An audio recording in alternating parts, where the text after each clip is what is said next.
So I'm halfway through watching T.I. Red Table Talk, and honestly I've heard enough. I think I've got the gist. It doesn't sound any different from anything most other toxic men say. Hello, if you don't know who I am, my name is SincerelyOghosa. Please make sure you subscribe and also click the notification button if you want to see more of my black girl content. So today we're going to be talking about a couple of things, but we're going to start off talking about the T.I. Red Table Talk #HymenGate. I can't believe he even called it HymenGate. I have no words. So Jada Pinkett Smith, if you don't know, invited T.I. onto the Red Table Talk, and to be honest, I knew that there was something a little bit smelly about it, like a little bit smelly, almost like Oghosa gone off on the first day, not on the second day. A little bit smelly, but not too smelly.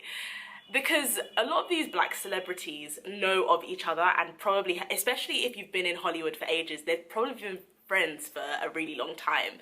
So when the video started and I see them all hugging and stuff, I'm like, well, there you go. I call it shade, but part of me wonders if Jada is really equipped to have these conversations. One, because apart from being like a celebrity who says like cool things sometimes, does she actually have like the range?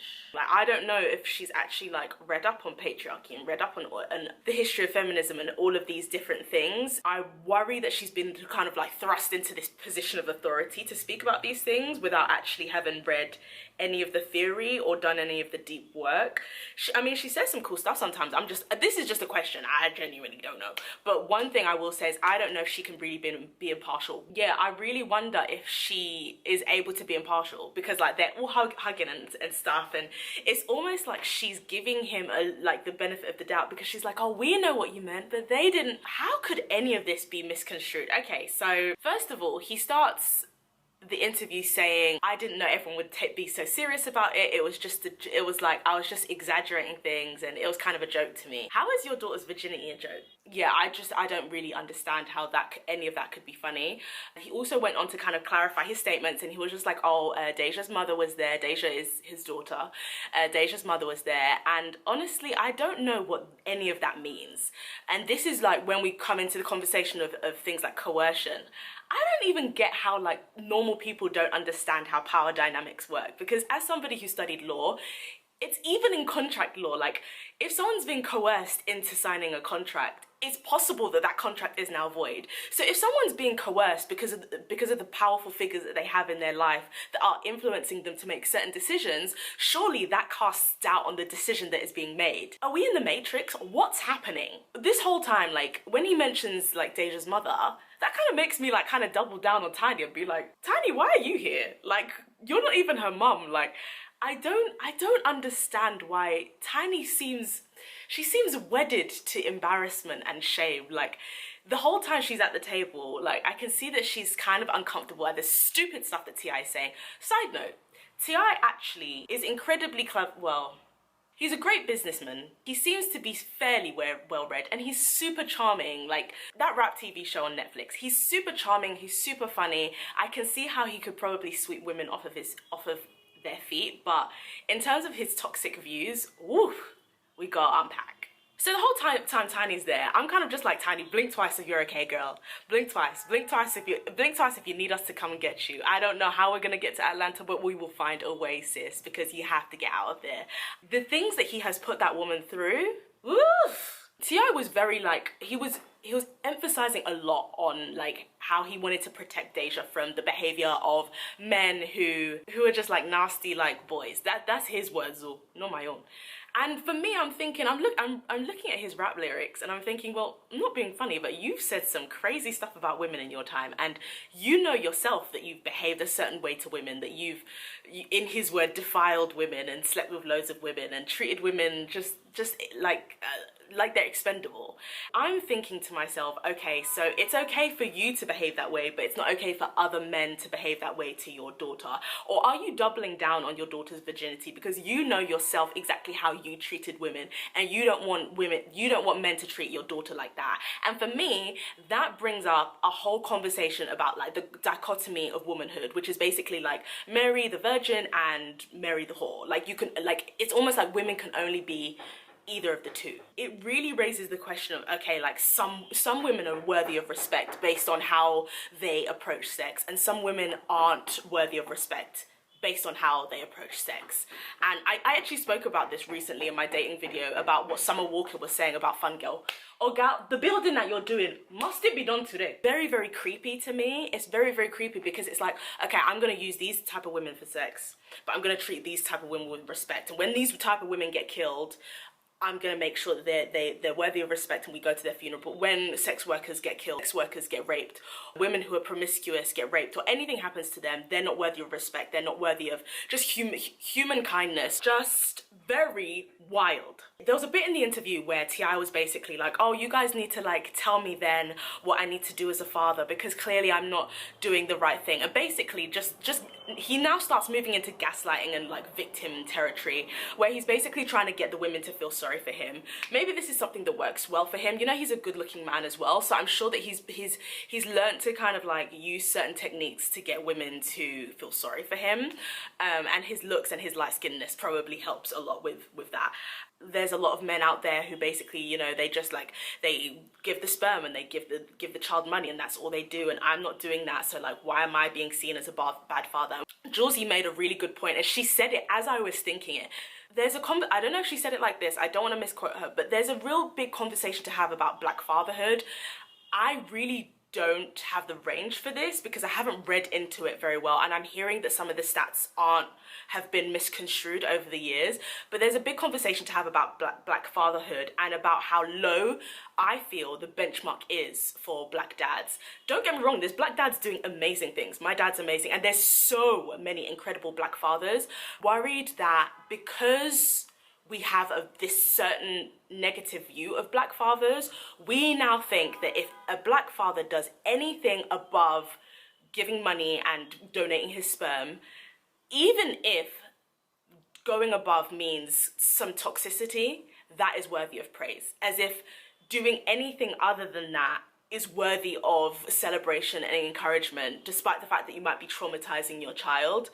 That's really, really scary, and it's really not something that we see happening with white fathers or Latino fathers or Asian fathers. It seems to just be something that's in the black community, and a lot of the time we can't even just say, oh, it's men perpetuating these ideas. It's also women. Like, we have to remember that like women can also be the gatekeepers of patriarchy. And so a lot of the times you'll see women saying, oh well, at least he cares about his daughter, but it's control.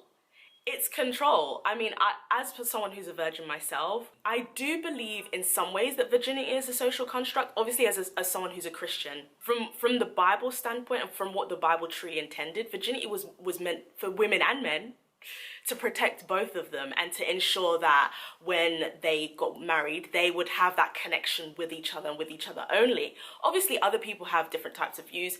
That's fine. I'm not going to fight anybody, but I feel like the idea of making sure that it's women, this idea that women have to be pure, like the centuries upon centuries of domination and power struggle of making sure that women protect their virginities, and the same isn't said for men. That balance isn't fair, and it's what we're seeing now. I really hope that Deja, I really don't even know what's going through her head, because she is very young. I'm sure that a lot of her family members are probably on T.I.'s side because she's unfollowed a lot of her family members online. I hope that she has a really good social group, people around her, to uplift her in this time. I hope that she's able to explore what sexuality means in a healthy way, and also in a way that's very independent of the people around her who have power, because I think if you're shoving your opinions down someone's throat who is younger, they're just never able to form their own ideas and their own identity. I don't like the idea of 3 women at a table trying to teach a man about all of these issues when there's countless books. Google is also there.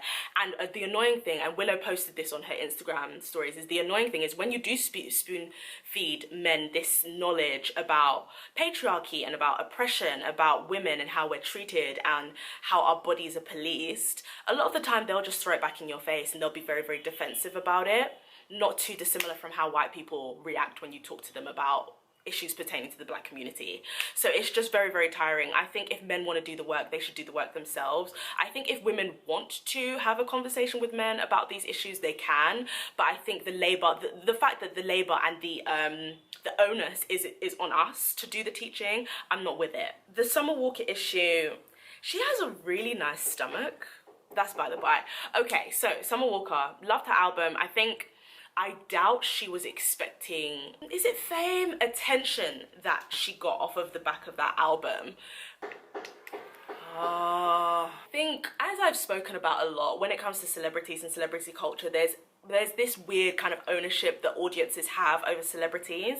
When we're dealing with someone who has mental health issues and social anxiety, it's very difficult for them to be in the public eye because of that ownership, I'm assuming. Doesn't like big crowds, doesn't like big congregations, probably doesn't even like a lot of attention. You're now dealing with a situation where people feel like they own you. What do you do in a situation like that?